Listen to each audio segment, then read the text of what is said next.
प्यारे बच्चों, करम दीन बुजुर्ग आदमी थे और तवील अरसे से चौधरी नवाज के अस्तबल में मुलाजिम थे, जहां जानवरों की रखवाली, इनके खाने पीने और सफाई सुथराई का बेहद ख्याल रखते थे। चौधरी साहब बहुत रहमदिल इंसान थे। गांव के लोगों के साथ साथ वो अपने जानवरों से भी मोहब्बत करते थे और इनको किसी तकलीफ में नहीं देख सकते थे। जानवर भी इनकी बात समझते थे। एक दिन करमदीन ने आकर चौधरी साहब को बताया कि इनकी पसंदीदा गाय भूरी चारा नहीं खा रही है। चौधरी साहब तड़प कर उठे और हुक्म दिया कि जाकर हकीम साहब को ले आए। वो खुद बड़ी देर तक भूरी को पिचकारते रहे, मगर इसने चारे की तरफ देखा तक नहीं। इस दौरान हकीम साहब भी आ गए।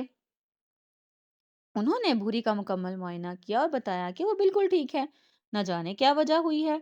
हकीम साहब ने करमदीन से सवाल किया, तुम तो जानवरों का बड़ा ख्याल रखते हो, आज कोई और तो जानवरों पर मुकर्रर नहीं था?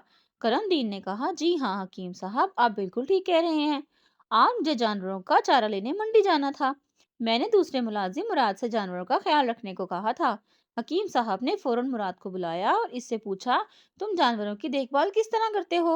भूरी चारा नहीं खा रही है, तुमने भूरी के साथ कोई मारपीट तो नहीं की? मुराद बेवकूफों की तरह मुंह खोले सवाल समझने की कोशिश कर रहा था कि चौधरी साहब की गजबनाक आंखें देखकर इसकी समझ में हकीम साहब का सवाल आ गया। इसने खिंगाए हुए लहजे में कहा, जनाब, मैं जानवरों को चारा डाल रहा था कि अचानक भूरी ने मुझे टक्कर मार दी। मैं बचते बचते भी गिर पड़ा। मैंने फौरन छड़ी उठाई और दो चार इसकी कमर पर जड़ दी। चौधरी साहब ने हाथ बढ़ाकर पीछे से मुराद की गर्दन पकड़ ली। हकीम साहब ने मुश्किल से उन्हें ठंडा किया और मुराद से कहा, बेटा, इंसानों की तरह जानवरों में भी इज्जत नफ्स का मादा होता है। वो तुमसे नाराज है, इसलिए चारा नहीं खा रही। मुराद ने सादगी से कहा, हकीम जी, भूरी ने पहले मुझे टक्कर मारी थी। मुराद की बात पर सब हंस पड़े। हकीम साहब ने मुस्कुराते हुए कहा, बेवकूफ इंसान, जानवर चूंकि बेजुबान होते हैं तो वो खुशियां प्यार में टक्कर मारते या लेटते हैं। भूरी ने तुम्हें हल्की सी टक्कर मारी थी। खुद अगर ये गुस्से में होती तो ऐसी भरपूर टक्कर मारती कि तुम उठ भी नहीं सकते थे। अब हम लाख कोशिश कर लें, वो कुछ नहीं खाएगी जब तक तुम इसे नहीं मनाओगे। मुराद बेहद शर्मिंदा था।